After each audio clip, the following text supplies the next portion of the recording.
This is just review of the last several days. Okay, make me a function that takes a number. First it adds 3, then it multiplies by 3, and then it adds 8.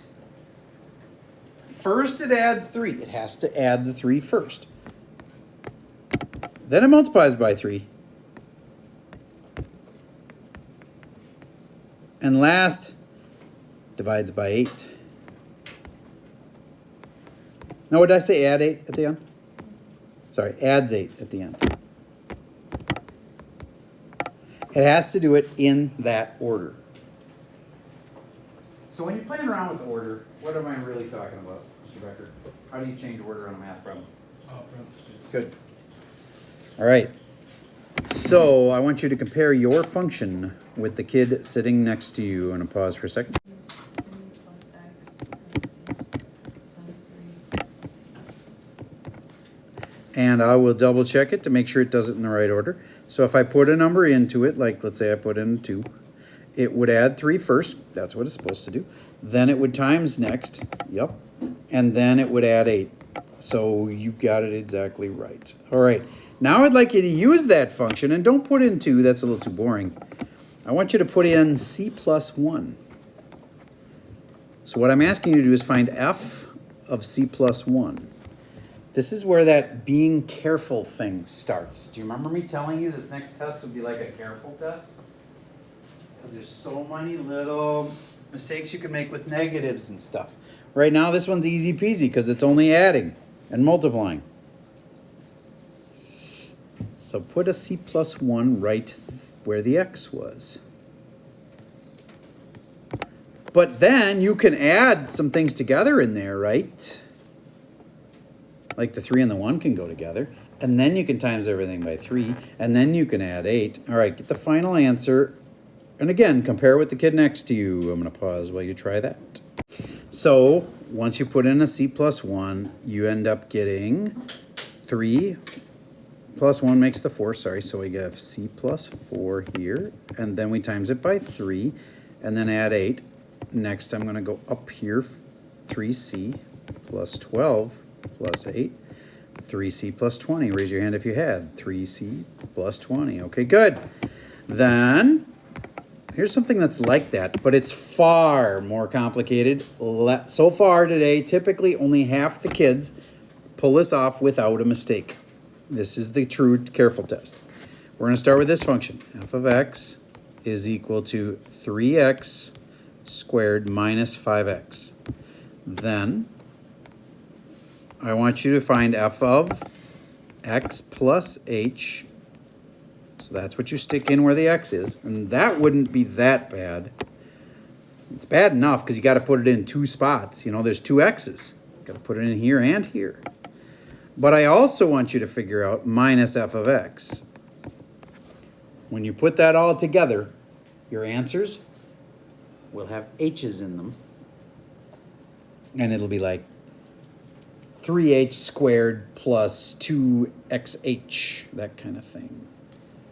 A lot of things will cancel too. All right. If you're like, I don't even know what you're talking about, take this. I'm going to rewrite it down here.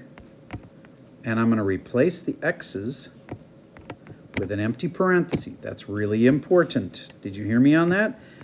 You have to replace the x's with empty parentheses. And hint, there's a y in the problem too that you might not be noticing. And it needs to be replaced with an empty parenthesis too. And now inside that parentheses, we're going to put x plus h.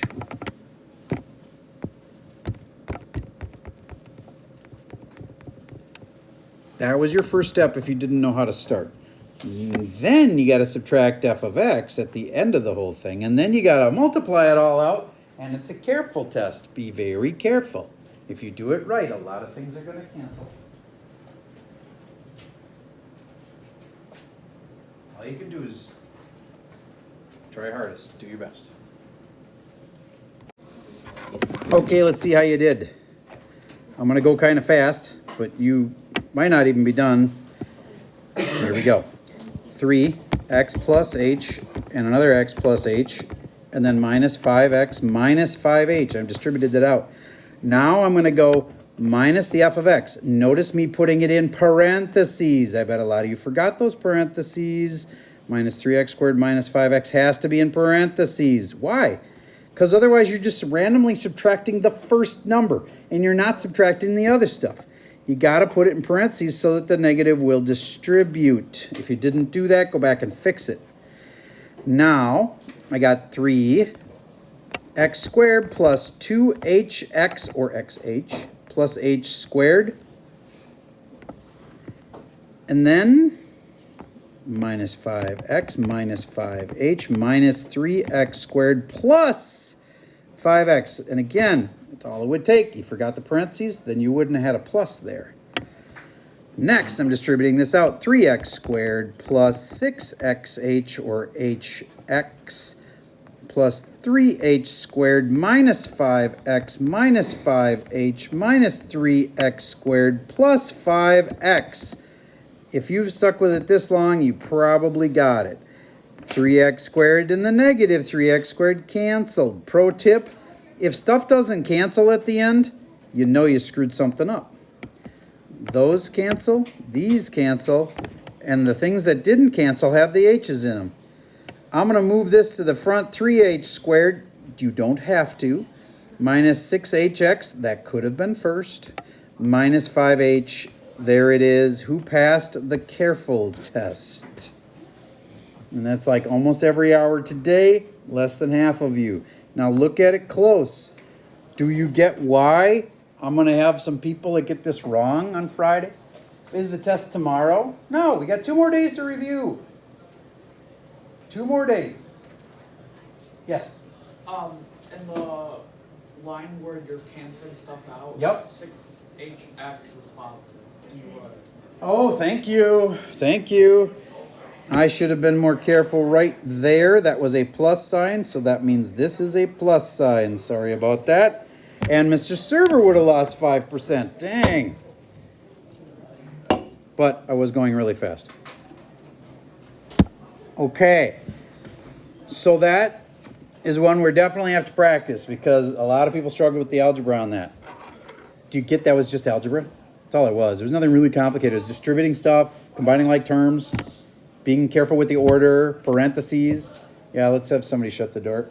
Sam, would you shut the door, please? Oh, he's got it. Emerson's got it. Okay, so do you remember piecewise functions from yesterday? If it was just f of x equals x squared, that'd be just a little too easy. You've done that since last year. But what if it's 3 things? What if it's x squared, where x is less than 2? What if it's absolute value of x, where x is between 2 and 4? And what if it's 1/2 x, where x is greater than 4? Okay. You know, I told you about the Patagonia thing. If you wanted to get to Patagonia, all you have to do is take 1 step at a time from here, and you'd eventually end up in Patagonia. This is a complicated question. Just 1 step at a time, that's all you got to do. I'm going to go y equals x squared. Do I know how to do that? Sure I do. I know it's a parabola. I can graph that. So I graph it. And then I go, but wait, it's only when x is less than 2. Okay, so then here's my dividing line at x is 2. And it's only that when it's less than 2. So I'm erasing it back out. Do you get how I did that? That was a parabola, except it only existed when x was less than 2. And this is the x equals 2 line. That is not an asymptote. That's just me kind of trying to keep my graph straight. Then between 2 and 4, there's a different graph that pops in. If you're like, I don't know how to do that part. Well, then make an XY chart for this. I'm going to pull it off to the side here and make an XY. but only pick numbers between 2 and 4. No point in sticking in 0 because it only works between 2 and 4. So maybe choose 2 and 3 and 4. See what you get. All right, I'm going to have you finish this. It's called a piecewise graph. Pausing while you try that. So on this one, we are finding numbers that are between 2 and 4, and we're sticking them in. So we put in 2, 3, and 4. And if I put in 2, I get the absolute value of 2. We're doing this middle function here. So then its absolute value of 2 is 2. And I stick in 3, and its absolute value of 3, which is 3. And then 4 gives you 4. So I just have to graph the points 2, 2, over 2, and where is that line? That line's at 4. Okay, over 2, up 2, so that's about here. And over 3, up 3, and over 4, up 4. Okay, there's my first part of that graph. Notice these don't try to share the same point. This one owns the 2. This one didn't own the 2. It went right up to the 2, but it couldn't touch the 2. And this one owned the 4. So it goes and touches right there at the point 4, comma 4. That's what that is, 4, comma 4. Okay, now I'm going to make this last one, and I'm going to blow it up. I'm going to take this, and I'm going to pull it over here, and it basically is y equals 1/2 x. And that is like an equation that has a slope, y-intercept of 0. Could always put a plus 0. And then it's got a slope of 1/2, which is rise over run, up 1 over 2. Now, if that's like, oh, I don't know what you're even talking about. I don't remember graphing something with a y-intercept of 0 and a slope of 1/2. Well, then I can instead have you find some xy points. Whenever you're stuck on a graph, you have to be able to stick in numbers for it. And it says x is bigger than 4. So I'm going to start with 4. Why would you start with 4 if it can't be 4? Because it goes right up to it. So I go 1/2 times 4 is 2, and y equals 2. 4, comma 2. That's down here again. That's weird. And I put an empty spot there at 4, 2. Now I'm going to put in another number bigger than 4 because it says 2. It says they have to be bigger than 4, so I'm going to pick 5. And then half of 5 is 2.5. So 5, comma 2.5. And it goes up and it goes up slowly. And there is my piecewise function. It's a parabola on the left. It's a straight line in the middle. And it's another straight line on the right. Only the middle one owns these spots. And I did it with XY charts. Yes? Why can only the middle one touch the 4? Why can only the middle one touch the 4? Okay, look at this. See how it said that x had to be between 2 and 4, but see how it said or equal to? And this one was only for bigger than 4. Okay. All right. Now, I've got it zoomed in on the right part here, and I'm going to say, what if we just asked you for f of 3? Now, some people are like, which of the 3 functions do you want me to use? And I would say back to you, only the one that works. F of 3 can only work in one of the functions. Here's the first function, x squared, when x is less than 2. Is x less than 2? Look, it's 3. Is it less than 2? No, so it doesn't work in there. Will it work in this one? Absolute value of x. When x is between 2 and 4, is x between 2 and 4? Yeah, it is. X is 3.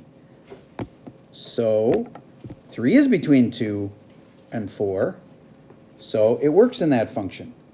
So you should have stuck it in this function.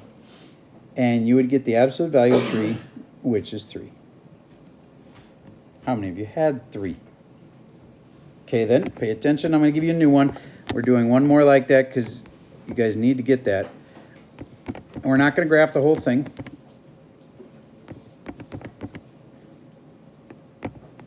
Do you get this function as three different things? It's x plus 5 sometimes, it's absolute value sometimes, and sometimes it's x squared. It's only x plus 5 when you use small numbers, when your x's are less than or equal to 0. It's only the middle function when x is between 0 and 3. And it's only the x squared function when x is bigger than or equal to 3. Now, we're not going to graph the whole thing. I just want you to answer a simple question. What's f of 2? Sometimes people think there's three answers. There is not. F of 2 only makes sense in one of the three functions.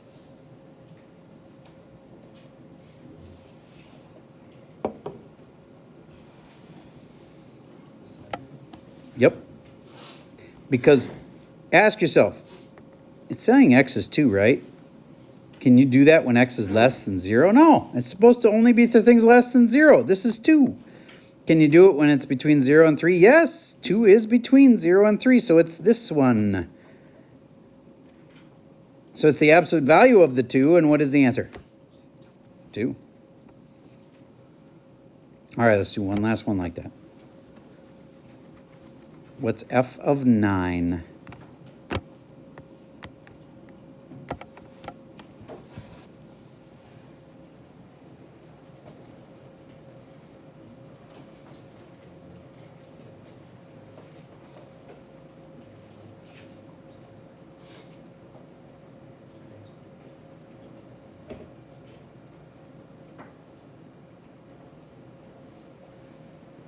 Sabina, what do you say?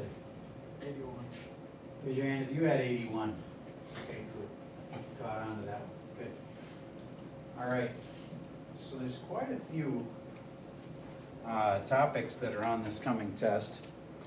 The one that you struggled with the most so far was the careful test part.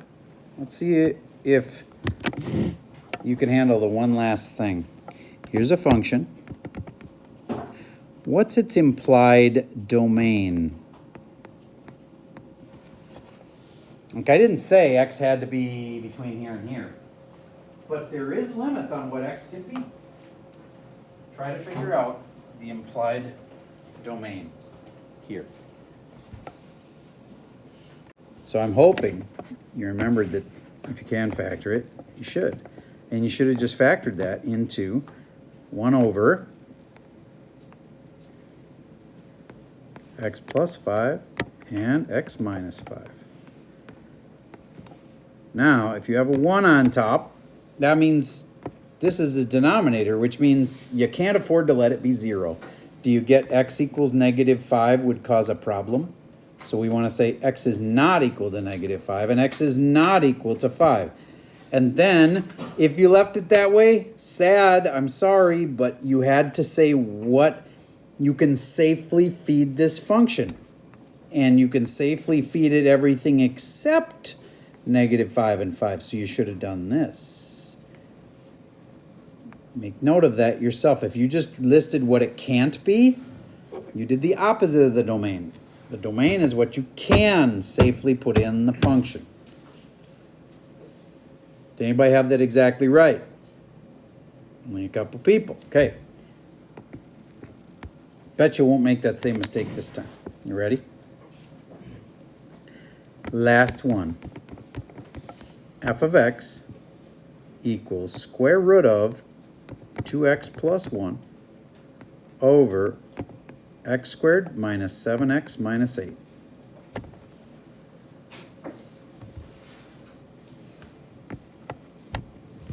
This has got two parts. Yeah, the bottom factors, and yeah, it's a lot like last time. But this one, you have to pull out the inside and make an equation out of it.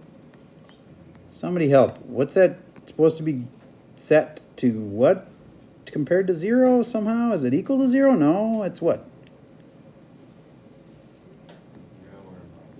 greater than or equal to 0.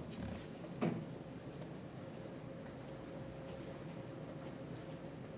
bottom part still needs to be factored. Put it all on one number line, and you'll have your very complicated final answer. All right, I'm going to subtract 1 from both sides. I got 2x is greater than or equal to negative 1, x greater than or equal to negative 1/2. Does that make sense to you so far? Okay, here's negative 1/2, empty spot, greater than or equal to that. Okay, now if you can factor it, you should. If you struggled with the factoring, you've got to get that sorted, because factoring is just going to keep on happening, and you got to be good at it. There. Now I know two things. X can't be 8, and x can't be negative 1. So I go put negative 1 on the graph, which will be here. That's not included anyways. But here's where x equals 8 would be, and that affects my answer. I was going to just keep shading this way forever, but then it stops right there, and then it keeps going after the 8. Yes? That's weird. Okay, I'll disconnect and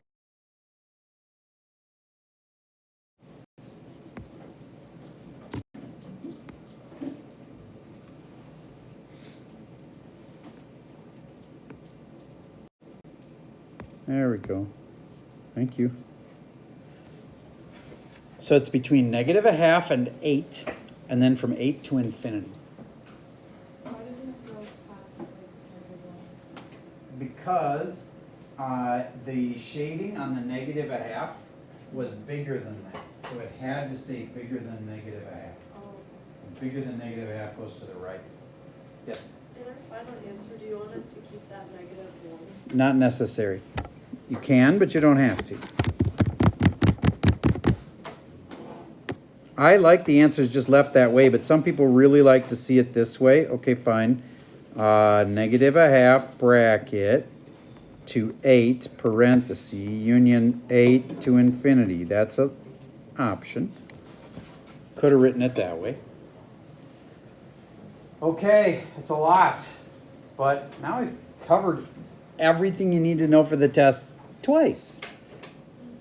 Basically, because we had such an intense day yesterday, and then today was just like review of everything we've learned this unit, now I got even more days to review with you. Test is Friday under the current plan. All right, that's all I got for you for today.